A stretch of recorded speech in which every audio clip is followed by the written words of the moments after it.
guys talking. Rush two guys. Two guys talking. Rush two guys talking. Rush two guys. Two guys talking. Rush two guys.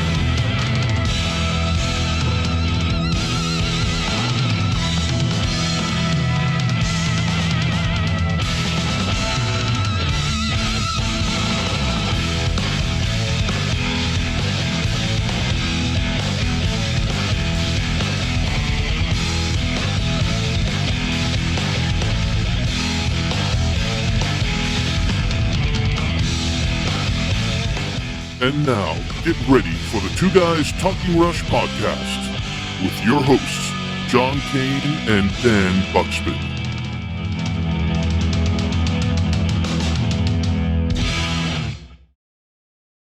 Okay, we're live with your hosts, John Kane and Dan Buxton, for our second episode. We did it again of Two Guys Talking Rush.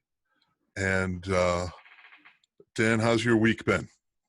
It's been a pretty good week. I'm honestly just delighted that we got to a second episode, because I've done a lot of things where you get to the first one and that's great, but will it survive?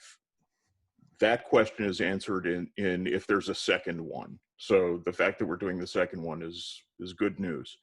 Well, if that's the case, then what does the third episode represent?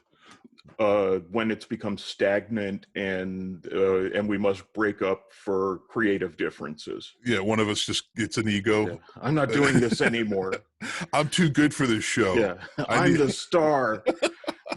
So the third episode is when one defines themselves as a star. Yeah, and then and then we can't work with each other, and the egos get in the way. Yeah, exactly. Wow. In only 3 episodes, we've encompassed decades worth of band. It took the Eagles 10 years to get to that point. Well, and for us, just 3 measly episodes on a Zoom panel. Yeah, exactly. Oh my God, so funny, yet so true. These things do happen in rock and roll. However, egos never got in the way with Rush. Not once. Not once. Yeah, that's incredible. Why do you think that's the case? But one of the things that I've read that and honestly I think there's something to it, is the fact that there were only 3 of them. Mm-hmm. And so you couldn't have, like, in a larger configuration, if it was a band of like 5 people or 6 people, mm-hmm. you could have like a group of band members, like a 5-to-1 vote on something, or 4-to-2 vote. Yeah. And it just there weren't enough people in the band to lend itself to that. But I mean, again, they were all really on the same page, it seemed like, and had similar goals, and were happy to sort of work towards, whatever the collective effort was. Yeah. Plus Alex and Geddy being childhood friends. And then, when you inject Neil into the band by the time Rutsy's out, then it's almost like, how do you even compete with that? He just was such a contributor in that way. He just changed the course of the band, So if anybody was to have an ego in the band, it might have been Neil, but it wasn't Neil. Neil didn't have an ego. Right. And Geddy was the front man, and he didn't act like a front man.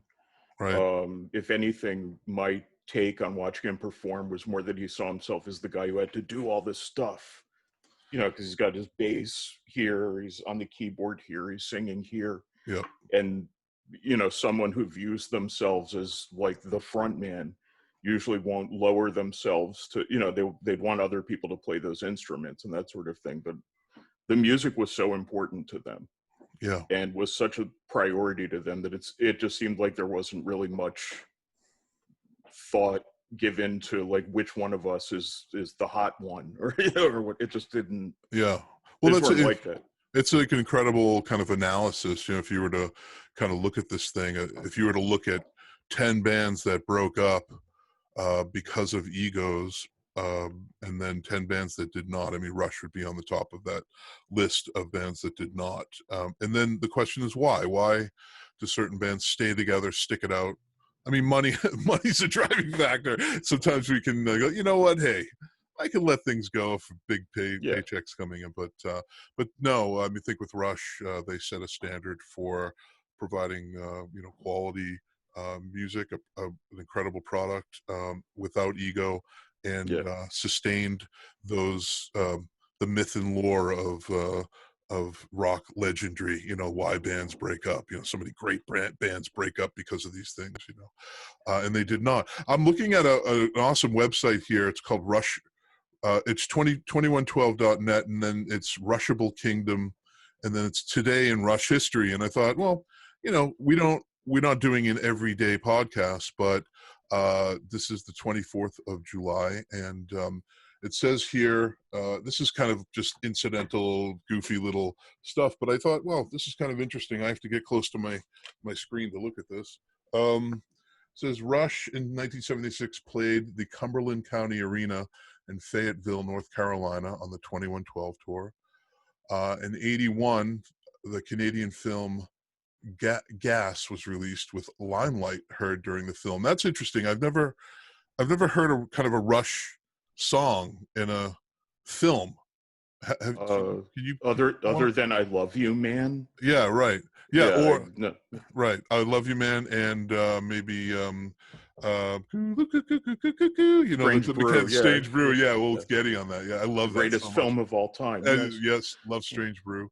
In 1990, Larry Gowan's Lost Brotherhood was released with Alex Lifeson performing on all tracks. 2006, The Spirit of Radio was quoted on the British television series Saxondale. I'm familiar. Sorry, any fans of that. 2008, they played the Verizon Wireless Music Center in Noblesville, Indiana on the final date of the Snakes and Arrows tour. In 2010, Rush played the Nikon at Jones Beach and Wantagh, New York on the Time Machine tour. Were you at that one? Hey, hold on, sorry. Uh-oh, that's okay. I was not. Oh, yeah. 2013, played the MX Centrium in Red Deer, Alberta on the Clockwork Angels tour. All proceeds from that show equaling $575,000 donated to the Canadian Red Cross to support the Alberta flood relief. That's cool. 2015, there's only one left if I'm boring people, but yeah, whatever. 2015, Moving Pictures was reissued on 200-gram heavyweight vinyl and high-res digital audio. I have that. 2019, Alex Lifeson appeared on Maya Wynn's Fearless Girl along with the Portland Cello Project, which is kind of interesting. Not there's a couple of little nuggets in there, but I don't know. On this day in Rush history, it's a lot of kind of like diverse and varied stuff. Yeah. Where I think a lot of bands of that have as high a profile as Rush does could be very selective about what they want to do. And like Led Zeppelin would not let their famously would not let their music be used like in movies and TV shows for decades. Yep. They have the clout to do that. Right. Rush, it seems like they were just more interested in these little projects, and that might be interesting. Let's do that. I have a lot of respect for that because they could have copped attitudes and done what they would have been justified in doing that, but they never did. That just wasn't who they were.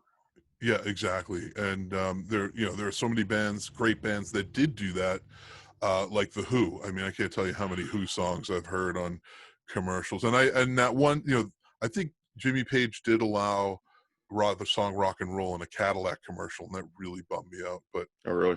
Maybe you need to pay some bills. Who knows, man. But today's show, we had the wonderful Donna Halper on last show, and I thought that went really well.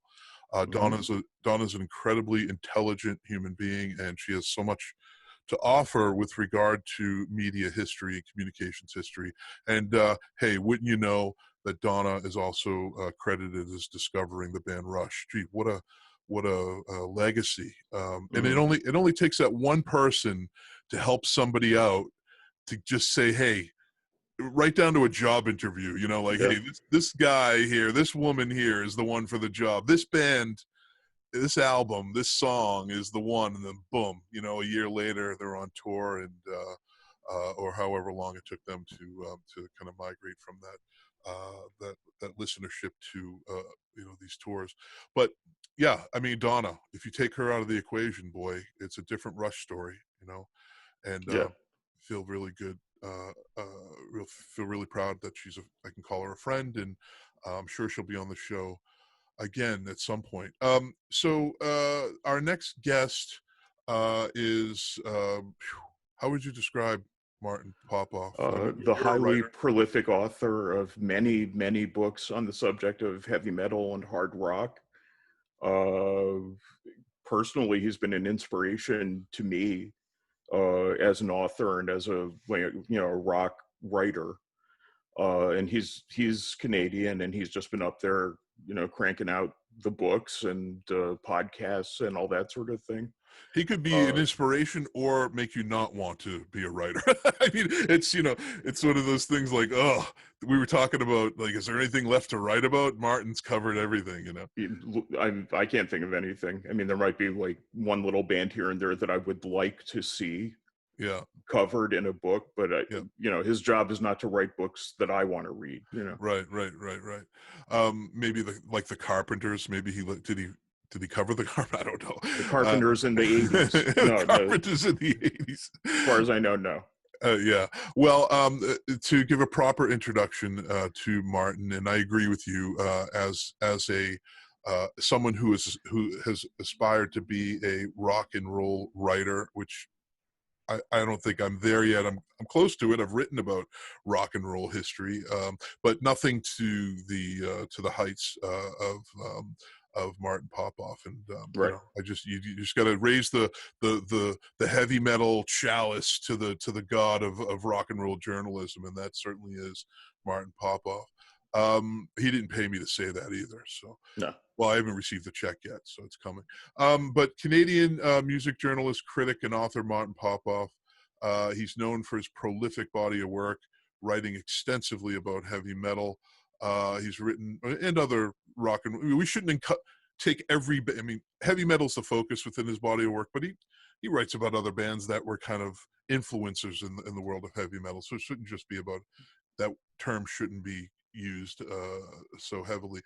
He's written over 20 books that both critically evaluate heavy metal and rock and roll and document its history. He is the senior editor and co-founder of Brave Words and Bloody Knuckles, which I forgot about, right. And has been referred to as heavy metal's most widely recognized journalist. I was joking with you. I mean, he's like the Stephen King of as far as production, of producing. He's like the Stephen King of rock and roll writing, right? Just prolific, just massive amounts, just constantly putting out content. Popoff lives. I don't know how he does it. I have no understanding of how that production schedule is possible. We have to ask him. Yes. And I bet you he doesn't have children. And if he does, even the challenge goes higher. Wow. Yeah. Is all I have to say. I know. We love our kids, but it's tough to do both things in life. Popoff lives in Toronto, Ontario, and he's a huge Rush fan, which brings him on the show today. And some of his books include Denim and Leather, this is just a few. Saxon's First 10 Years. I saw Saxon back in the day. Satisfaction, 10 albums that changed my life. I'll have to pick that one up. Sensitive to Light, The Rainbow Story, The Mighty Rainbow, Where Eagles Dare. He's done a bunch of Maiden books, Where Eagles Dare, Iron Maiden in the 1980s. Letting Go, UFO in the 80s and 90s. Sabotage, that's the one I really kind of got hooked on. Black Sabbath in the 70s.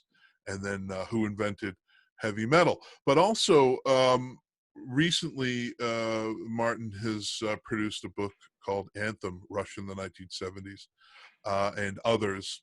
And we'll be talking about Anthem today, but his other Rush-related books are Rush Album by Album, Contents Under Pressure, 30 Years of Rush at Home and Away, and I think that covers his Rush. And then he has the trilogy of Rush, the Illustrated History. The Rush, that's it. Rush, the Illustrated History.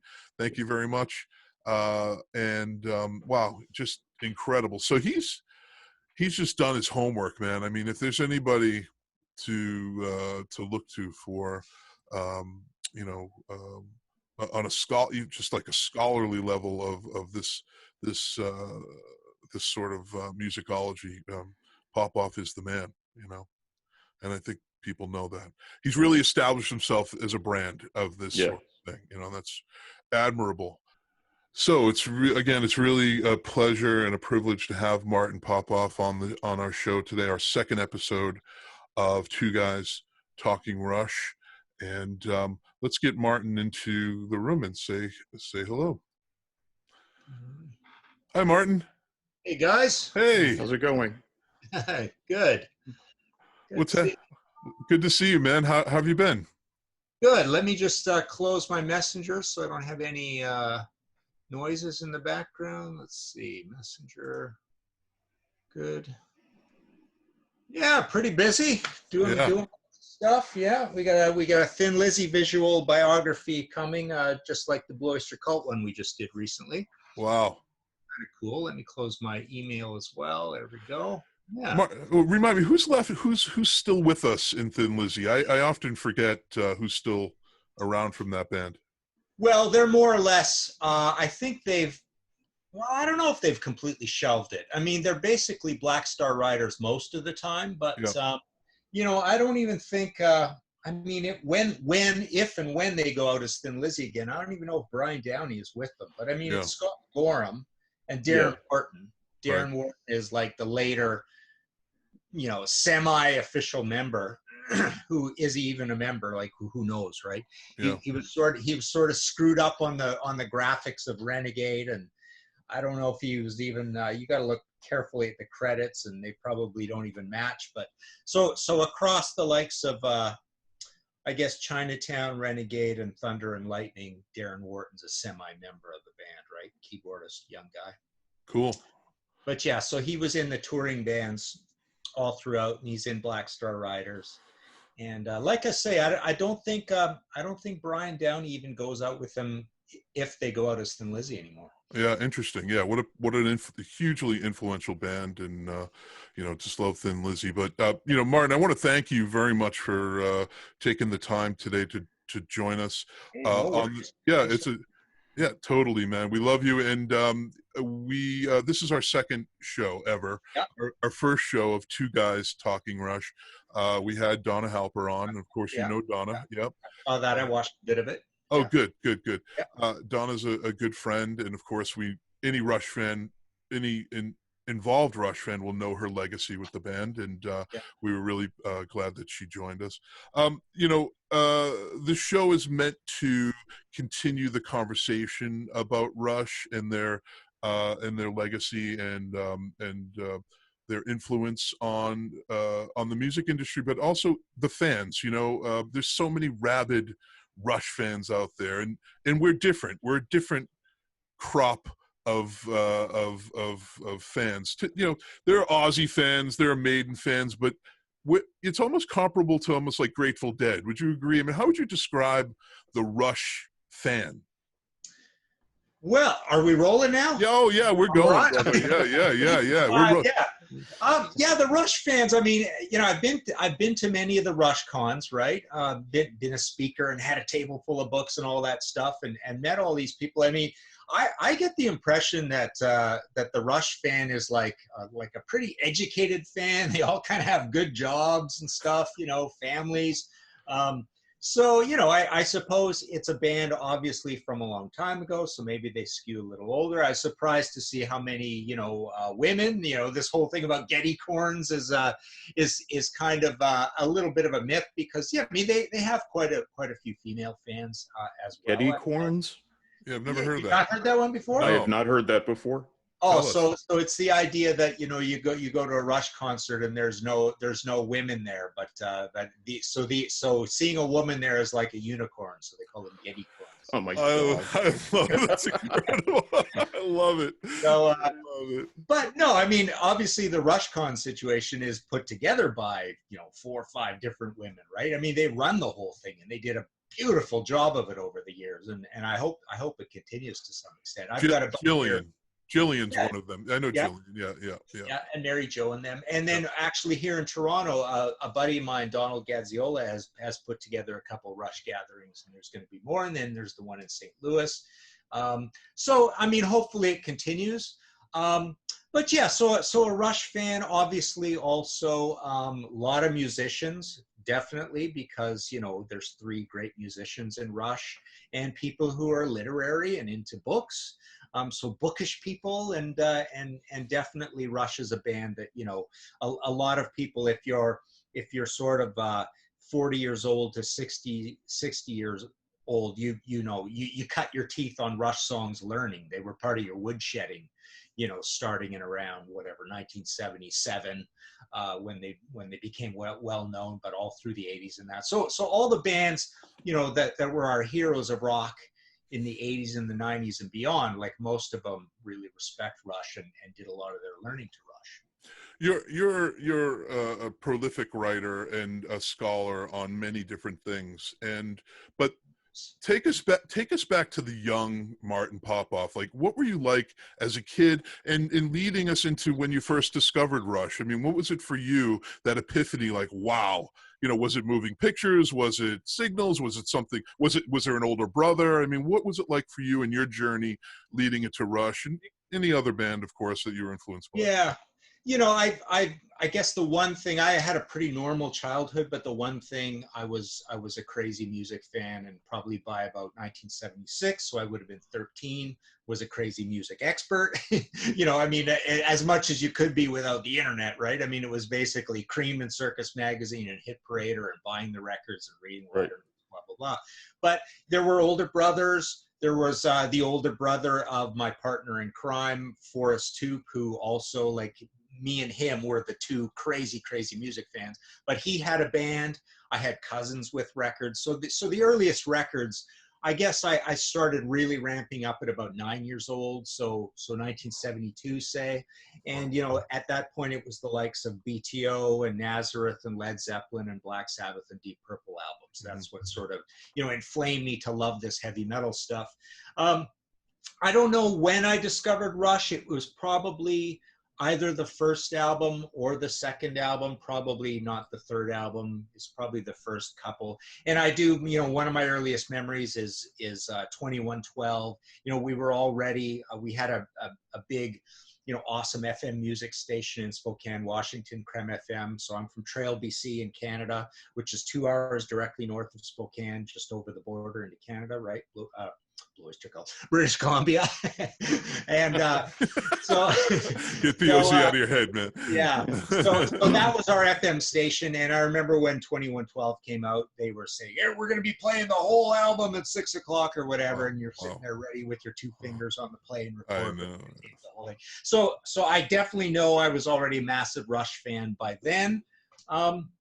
And then it just continued. And at that point, you know, I was starting to be a drummer. So I'm taking drum lessons and doing all this stuff and playing drums in school. So here's this great drummer, and you're having your first couple of bands, and the bass player loves Geddy, and the guitar player, you know, maybe not so much Alex. Alex is the guy that obviously is the guy that, you know, he had such a different, weird style. It almost wasn't a style that you know, appealed to a 13 or 14-year-old kid. You had different guitar heroes if you were a guitarist at that time, right? But yeah, so there you go. So the music thing started picking up at that point too. So Rush is perfect for that. Yeah, that's a funny analysis on Leifson, because I think if anything, he's one of the most underrated guitarists ever. He's so but again, at the same time, held at a high standard by those in the business that are credible and talented guitarists and musicians. So Alex Lifeson is not an Eddie Van Halen, the flashy, you know, the jumping around, but, you know, very reserved, and one has to kind of be a little bit more inquisitive as to why this guy's so special. And yeah, I agree with you there. There are other questions relating to your childhood, but I wanted to just kind of, not to get out of the way, but to bring up the fact that you have a Rush book coming out, and it's part of a trilogy of books. Yeah. And this one is Anthem, Rush in the 70s. It's a 300. This is I believe your words, a 354-page deep dive into Rush's origins and their first batch of classic records. So please go on and elaborate and talk about. Yeah, well, that one is out already. So that's this one, right? Right. The one coming out not more than 2-3 months from now is the second one. The second one's called Limelight Rush in the 80s, right? And then so this one, and then this is the other one that's still in print. The illustrated history is not in print, which Dan, of course, you contributed to, right? And along with my Metallica book, right? Yes. So thank you for that. But this one is still in print.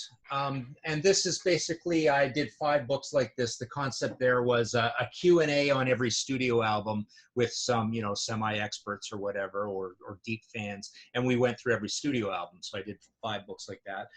So yeah, Anthem's out, and it's basically, the mother of all Rush books. At least it will be when all 3 of them are out, because the third one is called Driven, Rush in the 90s, and in quote marks, in the end. So that goes all the way up to the end, right? And so basically all of them together will be like 700, 800, 900 pages.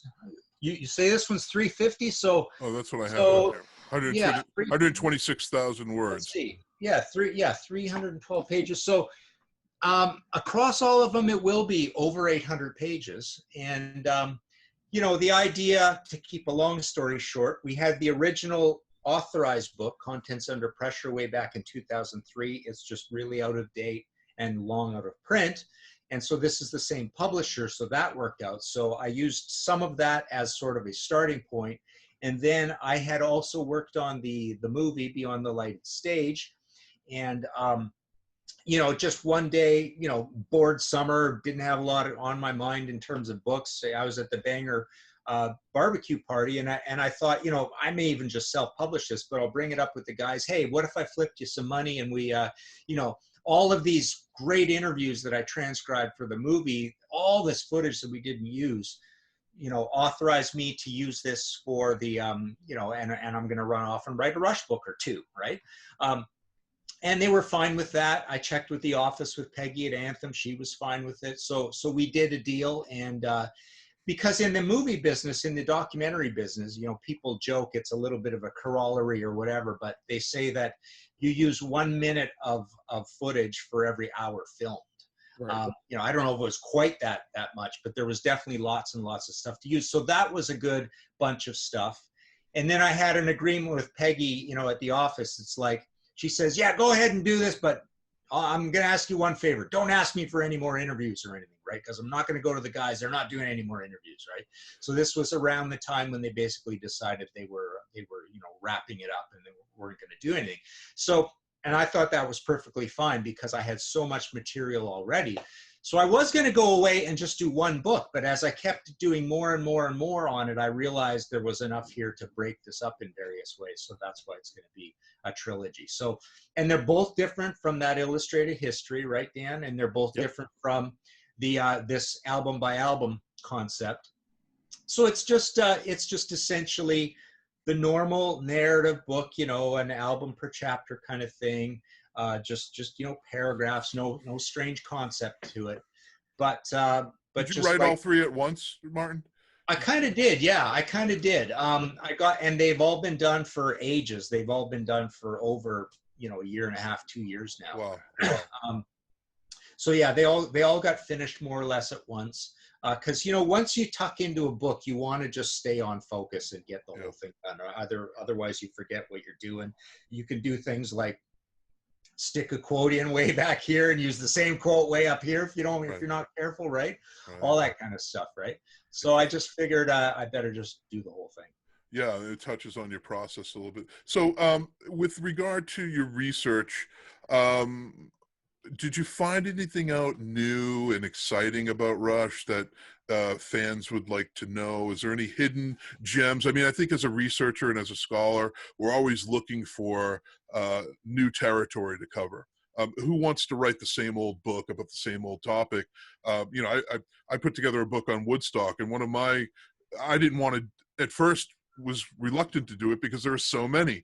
But if you have something new to say and something new to present and produce, then cool. That gives a whole new light on an old topic that's been kind of regurgitated. So for you, did you discover anything new about the band that fans would, you don't have to uncover it all, but just from your end? Yeah, I'd say so. I mean, one thing that's a little bit more on the boring side and on process is that I got to reiterate that when I did the first one, Contents Under Pressure, I gave myself the challenge of not using any outside press. When I did the illustrated history, there was quite a bit of outside press, and I gave myself the challenge to not use anything at all from Contents Under Pressure. So what I wanted to do with this one is use everything from all over. So there's a bunch of outside press type research. So, and you know me, I mean, my style is that I really want I want to talk to producers and engineers. I want all that stuff in there. So when I went to the outside press, I used a lot of stuff that is, you know, Neil talking about his lyrics per you know, the exact song or whatever, specific songs. And then, you know, I would say a lot of the cooler stuff that a lot of fans who have read Anthem, and thank God this is happening, because obviously Rush fans really know their stuff. I mean, I don't even consider myself near an expert as many Rush fans, right? But so many of them have come back to me and said, I learned so much cool new stuff from this book. Awesome. That is awesome when that happens. And in this book, I think the tenor of what that would be is more the early year stuff, because there's a lot of, you know, Alex's mom and Geddy's mom and people who were around at the time. So the beginning of Anthem, you know, the early years, the teenage years, and the say, you know, the official Rush years, which is say 69 to 74 before they have an album out.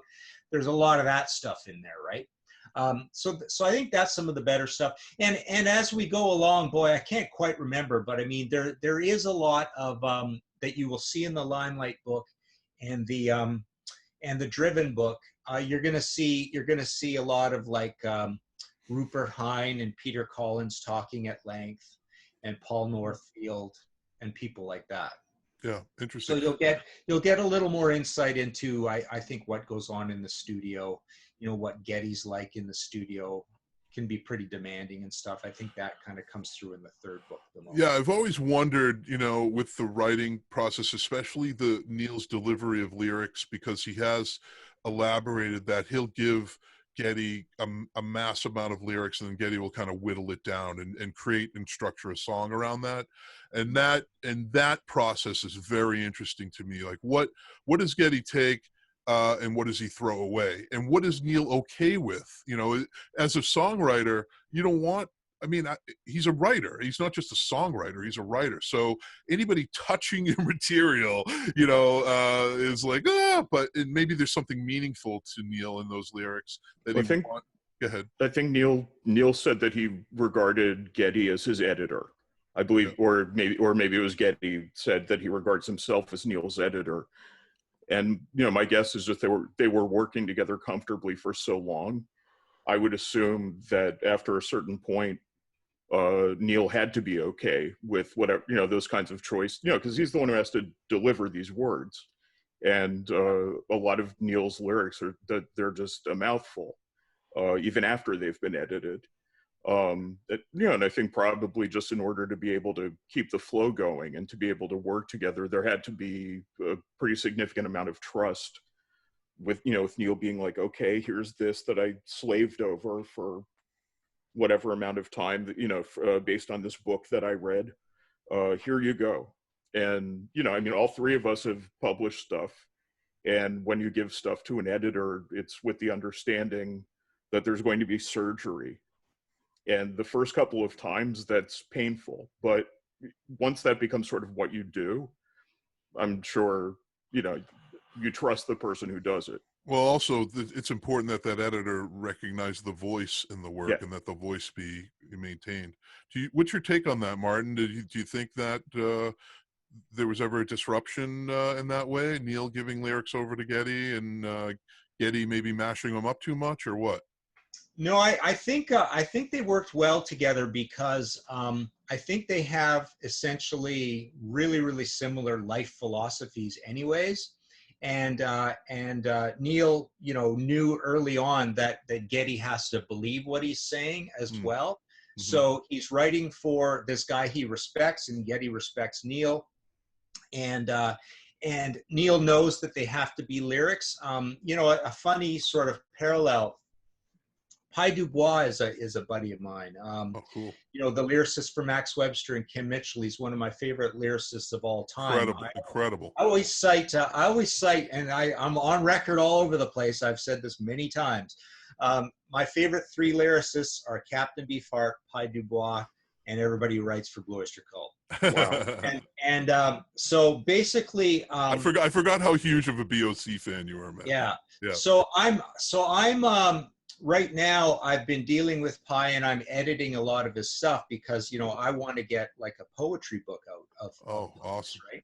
So, but what I realize in editing Pi is exactly what Neil and Kim Mitchell have told me about editing Pi, that they really have to take a lot of musings and fragments and really, really hone it into song. So that editing process is actually much more elaborate than I'm sure what Geddy has to go through with Neil, because it's really obvious Neil is trying to write a Rush song. So there's not really as much work. I mean, Geddy is the guy who understands, just like you hear all vocalists talk about this, P sounds and S sounds and all these different things, phrasings, or what you think you're going to be able to remember, what you think you're going to be able to say without, you know, Bruce Dickinson talks about, oh, when I sing the Trooper, my mouth is full of blood because I chip my tongue and all this stuff, right? So all that kind of thing, right? So Geddy is, I don't think Neil understands that part of it for Geddy, but in terms of the voice and what he would say, like Geddy knows what Geddy would feel proud to say coming out of his mouth, whether it's a political view or a religious view or something societal, or even a topic that Geddy would kind of like. And then also the interesting thing with this band is that they know that their fans are super knowledgeable, and they know that a lot of what's going to come through is Neil being autobiographical about himself and really speaking about his own beliefs. So the neat thing here is that I think Rush fans realize that all three of them are Renaissance men and pretty intelligent dudes. And so Geddy is not an airhead who's just an anchor man for Neil. Right, he's not just a voice. Even though they are Neil's lyrics, the fans know that Geddy is as assured in his personhood and manhood that he doesn't feel like he's just an anchor man either, and he's solid in his own skin enough to deliver Neil's autobiographical lyrics, and everybody understands that's just perfectly fine. Yeah, and we were talking about this before you came on, is that there's a closeness with the band that is that has no ego, and you know, you might find that these sort of detachments with singers who sing lyrics from other members of the band where there might be resentment or something, but there's absolutely none of that with the relationship between Geddy and Neil. That's a really important fact. So Rush in the 70s, this is a significant period for the band. They established their prowess as musically and lyrically as what you would refer to as a prog band with a distortion pedal. I've heard you say that before. Hopefully you still believe that, Martin. Yeah, well, more so. I mean, more so, I say that to mean like Rush invented a genre, like point blank, no one else came close, progressive metal. And I often refer to what they do, as a progressive rock band with the distortion pedal turned on 85% of the time. I love that. Yeah, and that's essentially what progressive metal is. I mean, all the writing basically feels like the writing of all the other prog bands. Yes. Except it's got an electric guitar on it with a distortion pedal on. I mean, that's basically simply it. You know, and yes, you've got Steve Howe with his wiry, semi-clean sound, and in Genesis you've got a lot of keyboards. Yep. You know, various things. So essentially, in the 70s, you know, no one comes close to this definition of taking these two very definable genres and just mashing them together, because that's not exactly what Styx does. It's not exactly what King Crimson did. It's not exactly what Kansas did. It's not exactly what Led Zeppelin or The Who did. Right. but it just seems like it's a pretty simple definition of Rush. Yeah. Yeah, I've never been able to file them 100% under prog. I've never been able to do it because that's not all they do. And I've never been able to file them under heavy metal either, because that's extremely reductive and doesn't really explain what they do. But you can't really call them hard rock because that's not really right either. And honestly, I've never really heard another band who has really carved out what they've, I mean, I know that they inspired, Dream Theater and all these bands, but Rush just connected in a different way. And it's interesting, basically it feels a little bit like Black Sabbath all through the 70s, Rush does, in that nobody dared copy them essentially until genres started, bisecting and trisecting, and you did get Queensryche, Iron Maiden, Fate's Warning. Fate's Warning. Oh, I love Fate's Warning. You got to, what's that? Fate's Warning. I love Fate's Warning. Yeah. And you even got a little prog bubble there with IQ and Pendragon and Marillion and that whole thing starting up, and then you got the prog super groups coming up, and some of those were pretty heavy, right? BTR, Asia, or whatever. But by that time, Rush were not prog anymore. I mean, would you consider 80s Rush prog?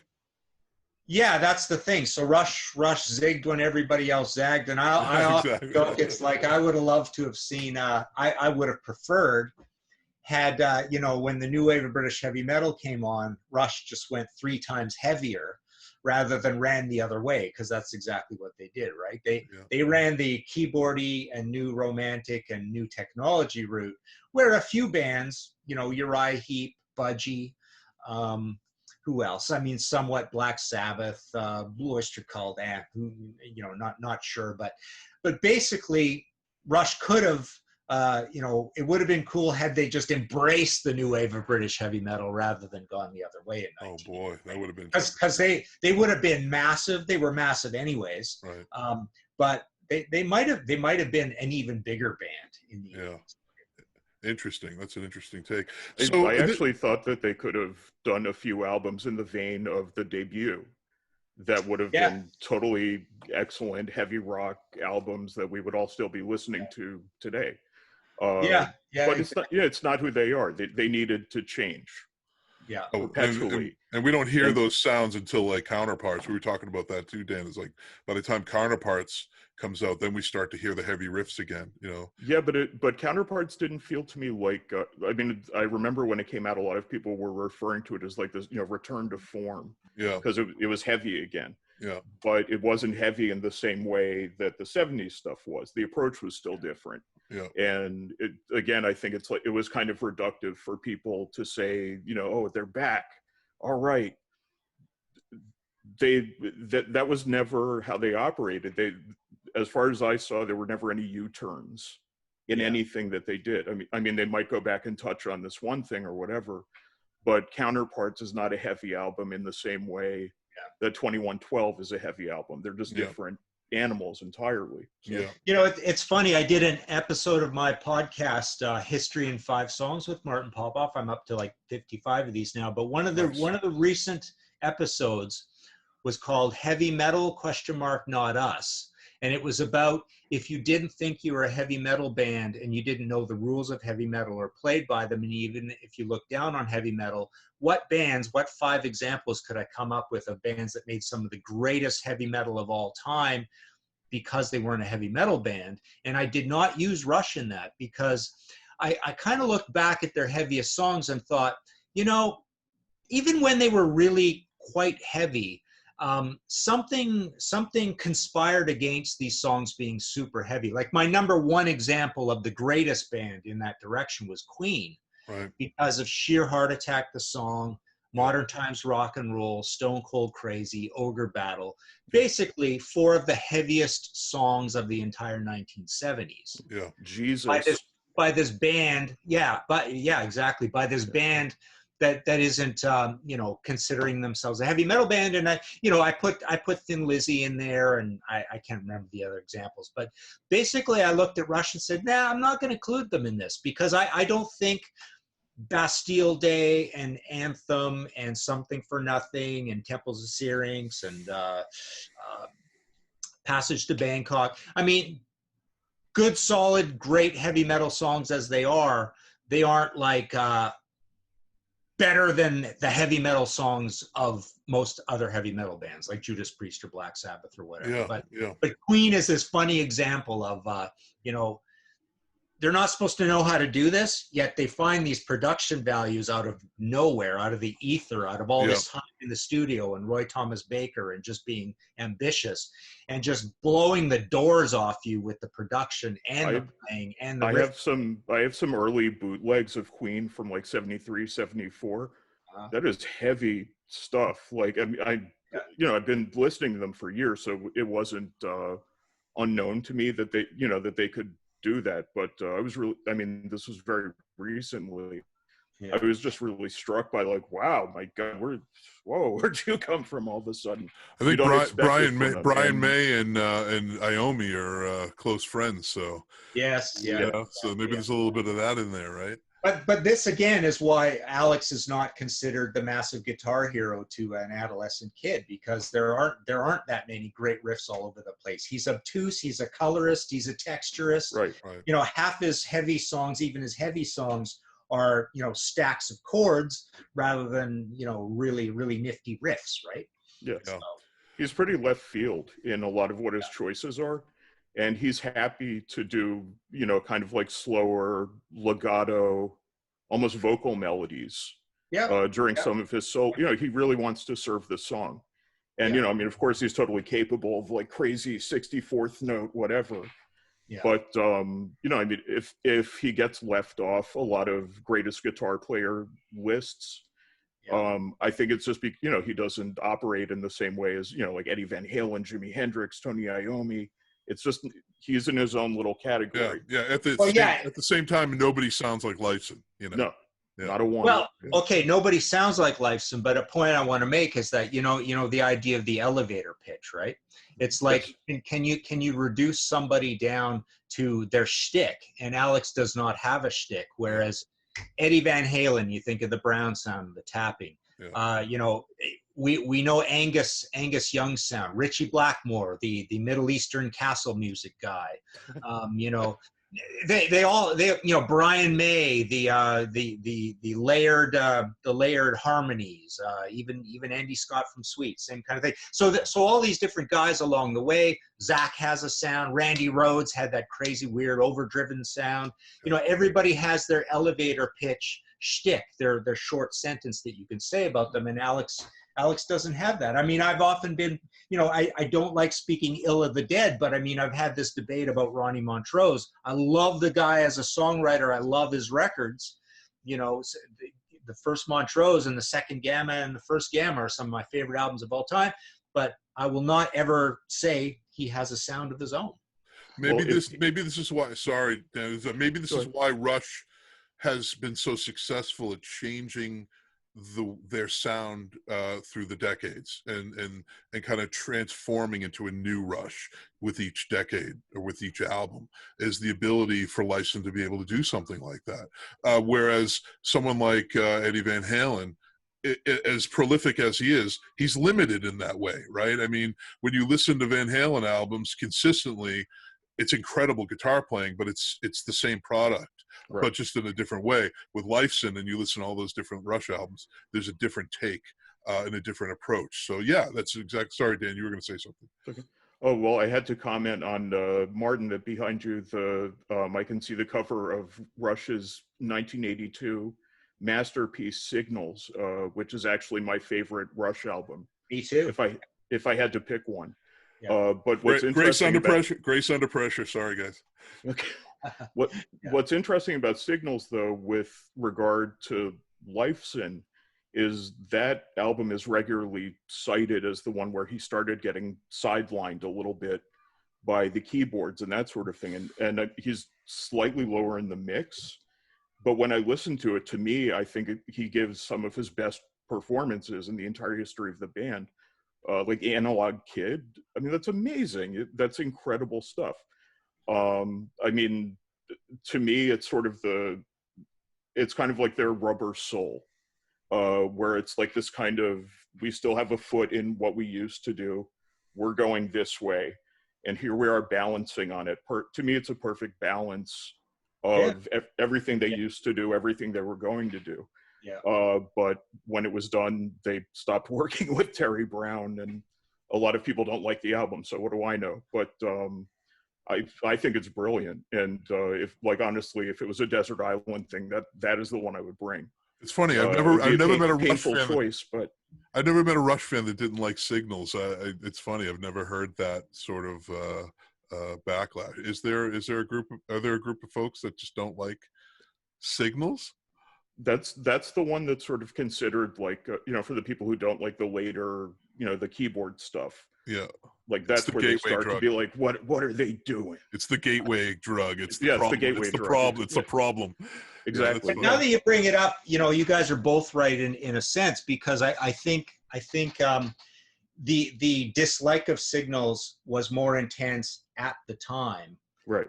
And over time, it's now viewed more. So I think as time goes on, it's looked at as better. Yeah. At the time, it was definitely, I think I did an episode of my podcast on the shock of synthesizers or shocking synths or something. And I can't remember if I included Signals. I think I did, but there were a few albums at the time where as a young angry metalhead, you were ticked off that there were synthesizers, right? And so this was kind of the start of that. But I agree with you, Dan, that Alex I think he sounds great in the mix. He's in the perfect place in the mix. This is my favorite recorded Rush album of all time too, and it is my favorite Rush album.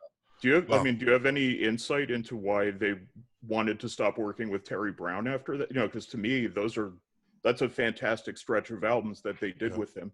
But I mean, was it just they maybe wanted to just change things up, or was it an unpleasant experience working with, because they don't talk a lot of smack about people.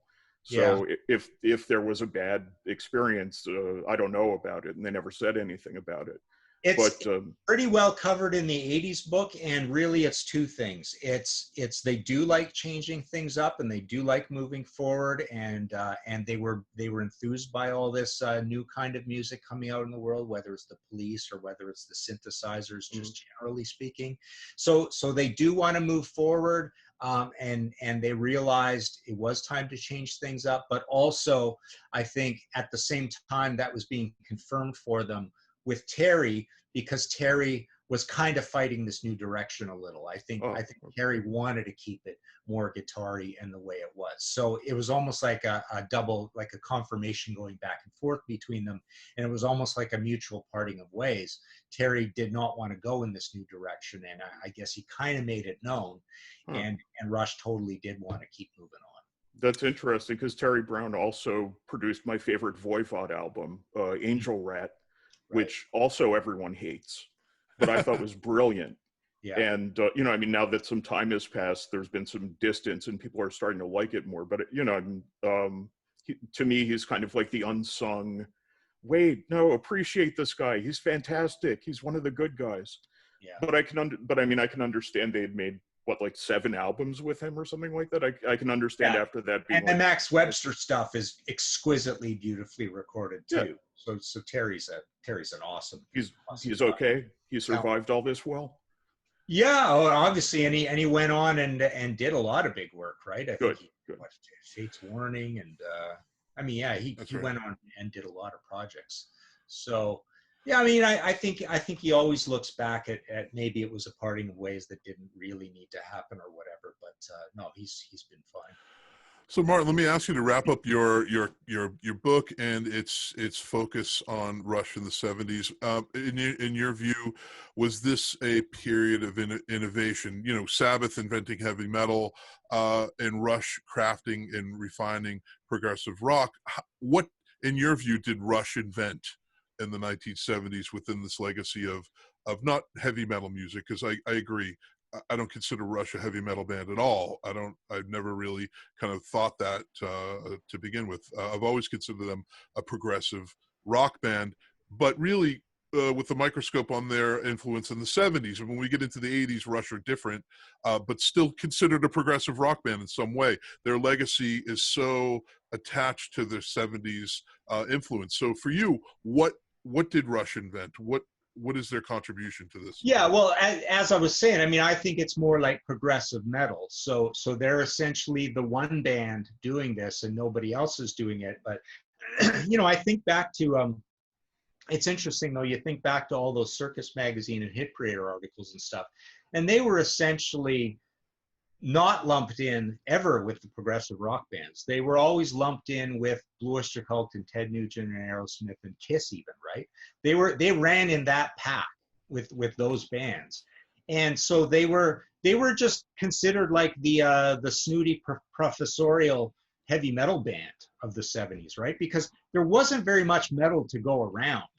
So if you were as heavy as Rush, you actually stood out as a pretty heavy band. So yeah, I think back now that's who all the bands they toured with. They played with all those bands all the time, along with your Uriah Heeps and Mott the Hooples and Styxes and stuff, a little bit. But I mean, you always associate them with and later on that they had their own support band, Max Webster, who was like the baby Rush from Canada, right? So. As much as I say that essentially they just took two obvious things and stuck them together and created progressive metal, when I think back of how they were actually viewed at the time, they were in with the metal bands. Yeah. Well, Martin, you do a lot of top lists, and I have to say, I go on so many YouTube wormholes that your ears and eyes must be ringing at some point, because I'm on it. I love it, and I forget which one we were on. I watched recently where someone. I've been on Pete's show a lot. Yeah, I love it. Yeah, I love it. So top 5 Rush albums for you. Oh boy, top 5 Rush albums. Okay, so I'll go with Signals number 1.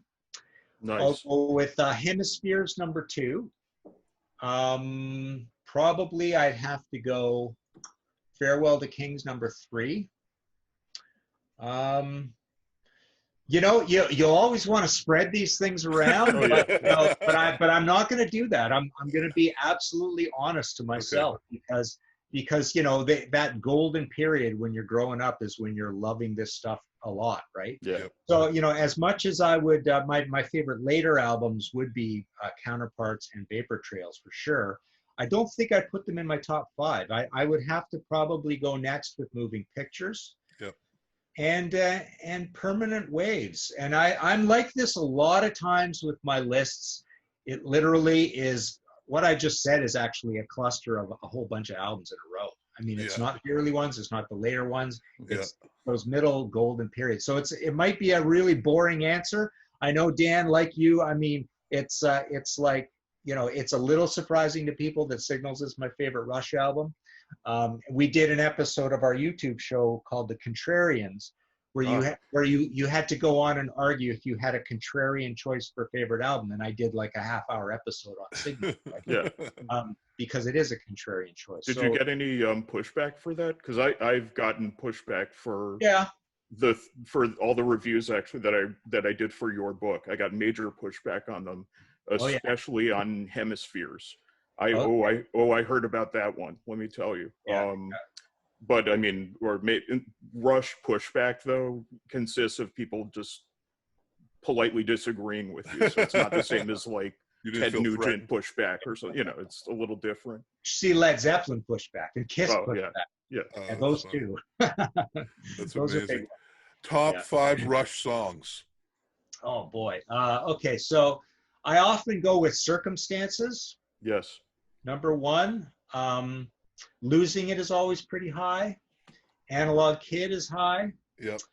Let's see. A Farewell to Kings, the title track there, and definitely I got to go with a good heavy one. Let's go with Passage to Bangkok. Wow, nothing off of the second side of Moving Pictures. I'm amazed. You mean the dark side of it? Yeah, those are all good songs. Oh too. My God, yeah. So it's the hit side of it, right? I know. Martin, we would just like you to know, Martin, that the lists you just gave us are not legally binding. Yeah. And so if you change your mind and want to get back to us, we'll adjust for whatever you're feeling at the time. Yeah. That's funny. And your favorite era of the band? Yeah, well, I guess it would be that late '70s era. I mean, I guess the '80s has my favorite album, but that era, basically, I remember as a kid, we were all really ticked off with Farewell to Kings because it was not very heavy. Yeah. Compared to 2112, which was pretty heavy. 2112 might even be their heaviest album. Funny thing, Moving Pictures is essentially electric guitar throughout. I mean, it's pretty darn heavy, right? But the Rush ceiling on heaviness is actually, there's a ceiling there that they don't get beyond. But the songs on 2112 that are heavy kind of get beyond that, right? Don't they? Moving Pictures hardly ever comes up in. What is your thing with Moving Pictures? Why isn't it an anchor album for you? It very rarely comes up. Well, it comes up in conversation I've seen under other interviews with you, but it's not as, any Rush fan, a majority of Rush fans will say, "Oh, Tom Sawyer." It's cliche. It's the gateway song into Rush, right? Yeah. So. Yeah. What is it for you? Why isn't Moving Pictures as significant as an album as all these others that you're making reference to? I think it's just a boring reason that when people are asked to rank these things, they somehow let infect their decision being sick of an album. Yeah. Right. I have a theory also about Moving Pictures, which is that the camera eye is the reason a lot of people don't put it on their top 5 list. I love the camera eye. I think I love every song on that album, but I can see how for some people it's like, I don't know. That song. That song. I love that album too. Yeah. And you have to get through it to get to Witch Hunt, which is like the greatest thing ever written by anybody. But no, that's where I found a lot of people, like, either, in the olden days, did not flip the tape over, did not flip the record over, because they would just see, that gigantic 2 inches of space on the LP that signified a 10-minute song, and they're just like, no, let's put something else on. A lot of great stuff on that. That probably has the whole album on it. It's a masterpiece. I mean, that album is a masterpiece. It just is. Maybe it's just so untouchable that it's not even worthy of talking about anymore. It's just on its own. It's on its own island. It exists. It's the best thing ever. It's Rush reaching this threshold of craftsmanship and musicianship and lyrics and just everything. And then maybe beyond that, it either teeters down, wherever you lean as a Rush fan, it goes wherever. Because I love 80s Rush. I love Hold Your Fire, and I mean, there's a couple of throwaways on Power Windows and I hate late 80s. Do you? Why? I hate the bass sound and the stupid wall bass, and I think the lyrics are trite, and I hate the keyboards. The keyboards haven't aged well. I hate the production. They're not proggy. They're not heavy. There's nothing heavy. It just annoys the hell out of me. May I say something about that? Yeah. When Neil passed, I decided, okay, I'm going to just listen to every Rush album in order. Right. And I feel the same way you do about that period of the band. But when I listened to those albums, I was like, oh, these aren't so bad. So, that one time at least I was able to escape from that same feeling. But a few months later now, those are the albums I never put on. Yeah. Even in what Hold Your Fire, I can't stand. But even in Force 10, you guys don't like Force 10? I mean, there's some no. Come on. No. But when I listen to it, I'm able to hear things in there that I recognize as Rush things. Mm-hmm. When I listen to it, I never get the sense of like, oh, they just phoned this in. Yeah.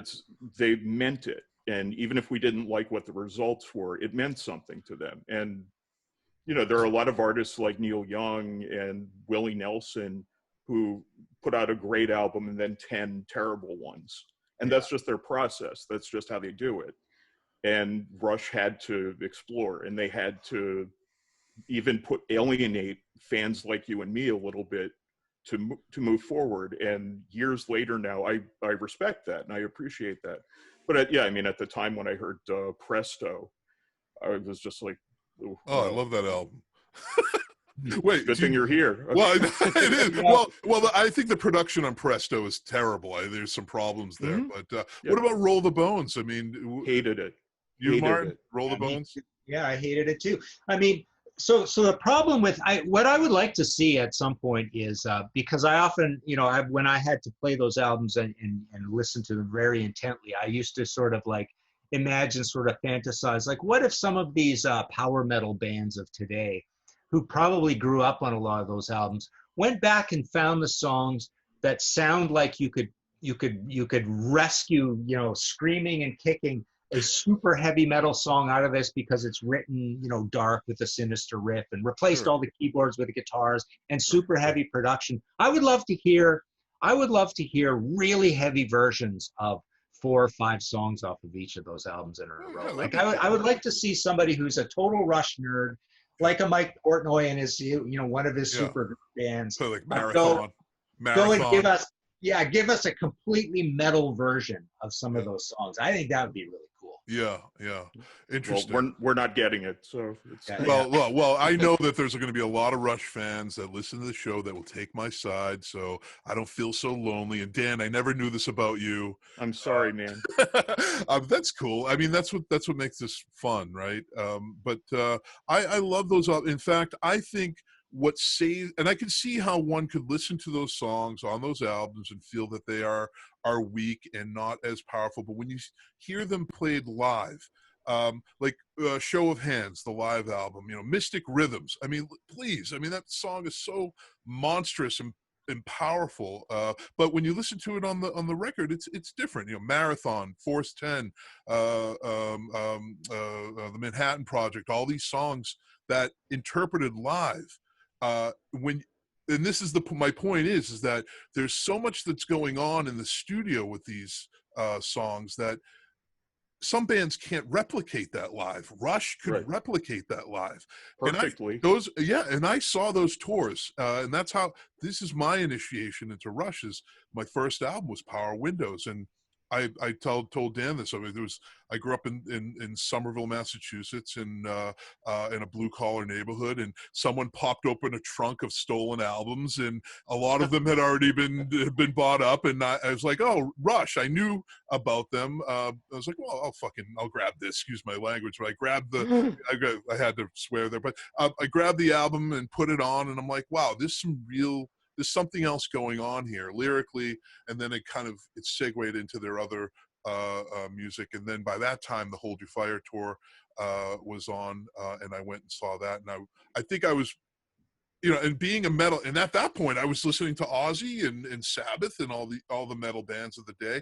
But Rush, for a young metalhead, spoke to me through that album in some way, and I think it has a lot to do with their artistry and their musicianship, and that, yes, those albums that we're referring to are sound weak compared to their previous stuff, but seeing them live was an entirely different monster, and basically painted a picture of a different type of band for me. What's your favorite live album by Rush, Martin? Definitely the first one. I mean, just like everybody else, you think all of the golden era of live albums, these bands' first live album is the Magic one, and the second one is the bloated corporate one, and that's exactly what happened with Rush, like with Exit Stage Left, right? I loved Exit Stage Left. Well, it was very doctored in the studio, but I mean, look at Thin Lizzy's first live album, Worst Help first to second, Judas Priest, Unleash the East to Priest Live, ... live, that brown cover. Every single one of these bands, the second live album is the horrible example of the whatever. But the first one is so heavy. The first Rush live album, for that thing to come out in All the World's a Stage, 76, I believe it. I think it actually literally came out before 77 rolled around, right? So they had the 2 albums in 76, the studio and the live. And it was so heavy for its day, right? Because they had all these heavy songs, and the production was molten and live compared to the fairly behaved Canadian production of the actual studio albums. So that was pretty cool hearing that record. I mean, that again, that's another reason why that band, could squarely get thrown in with the metal bands of the day. Interesting. Yeah. I love Exit Stage Left too. I remember just playing that over and over on tape. And I just always remember Jacob's Ladder. Dun, dun, dun, dun, dun. I just, for some reason, always just stayed in my head, Geddy's kind of pronunciation of that. Well, do you have any more questions for Martin, Dan? I do not. He's given us quite a bit of his time. Oh man, people are going to love this show. I have thousands more questions, but he's a human being, and I must let him, feed himself and go to the bathroom and that sort of thing. Well, he's going to write another book this afternoon, so we got to go. Yeah. We can do this again if you've got a specific topic at some point you want to talk about, even like unrelated to the next book or whatever. You want to do something sooner? Well, yeah, and our next show is about Geddy, Alex, and Neil's favorite foods. So if I'm just joking. That's a stupid joke, but we're really going to get out there too. I kind of missed part of it. We're gonna get really micro about this and discuss their favorite foods. Their favorite foods. Yeah. We're not going to get that micro. It's all about the music. But yeah, we'd love to have you back on the show.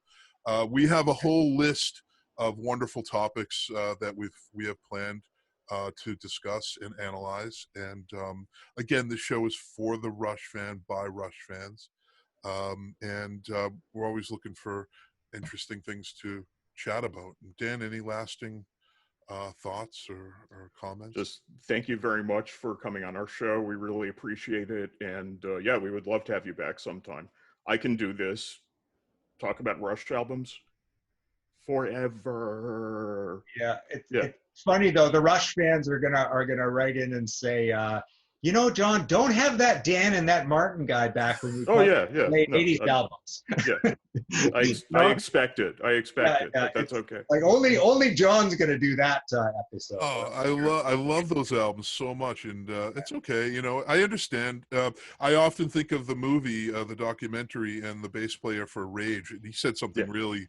He there's a lot of people that didn't. A lot of very famous, well-known musicians that didn't like the 80s stuff, and I understand why.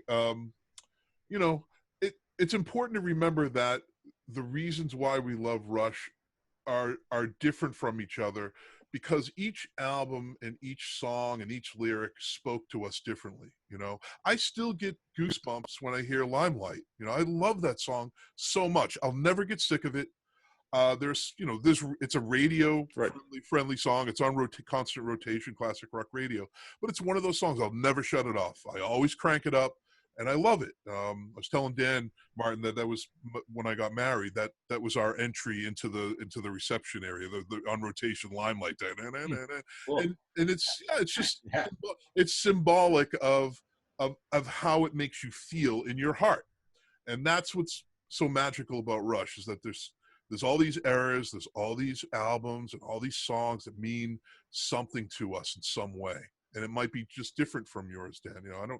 I understand why you don't like certain songs. Time Stands Still, I'm sure you hate that song, Dan. Time Stands Still. I have issues with that song. I love it. I'll say that. I love it. But that's cool. That's what makes this fun. So that's it, Martin. Cool. Right on, brother. All right. Thanks, guys. We'll chat again soon. All right. Definitely. Take care, Martin. Bye-bye. That was great. Yeah, that was fun. That was so much fun.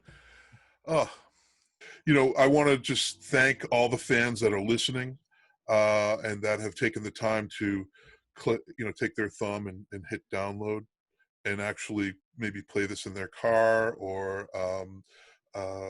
maybe take the time out of their busy day to listen in, and hopefully we can get some good feedback from fans as to what they want to hear on the show. That'll help us a lot in our future programming. And if there's any questions or any people you'd like to see or hear on the show, let us know at twoguystalkingrush.com. I want to thank Billy Alexander from Why Not, who Why Not will be on the show eventually, along with many other tribute Rush bands. I want to thank them for the music, for the intro, and I want to thank you, Dan, for being such a delightful co-host. I rarely get called delightful, so You're so delightful. Thank you. Yeah, you're welcome. Thank you. It's fun. I mean, listen, we could talk about this for 3-4 more hours. Just pick a topic, and again, I'll go back to the origins of the show and why we did it. Is that we love Rush, and then there's a lot to talk about. There's a lot of and the one thing I didn't get to ask Martin was how he felt or how he was impacted by Neil's passing, and I wish I did ask him that. But can I tell you something? I noticed that the whole time when we were talking about it, we were talking about the band in the present tense. Right. They're all still here. They're all still here. Yeah, that's right.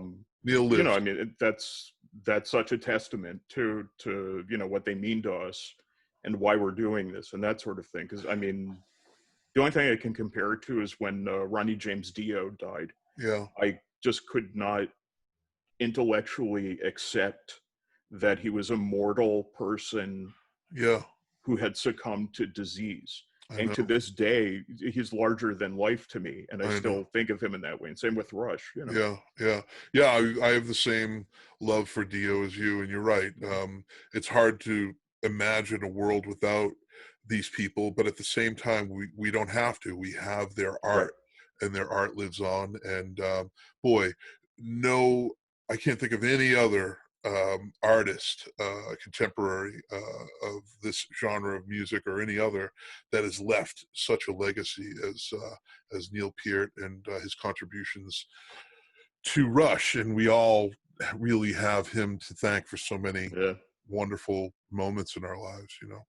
But this concludes our second episode of Two Guys Talking Rush. I'm John Kane. I'm Dan Buxbaum. The delightful Dan Buxbaum. And until next time, we'll see you next time on Two Guys Talking Rush. Bye-bye. Two guys talking rush. Two guys talking rush. Two guys talking rush. Two guys talking rush. Two guys.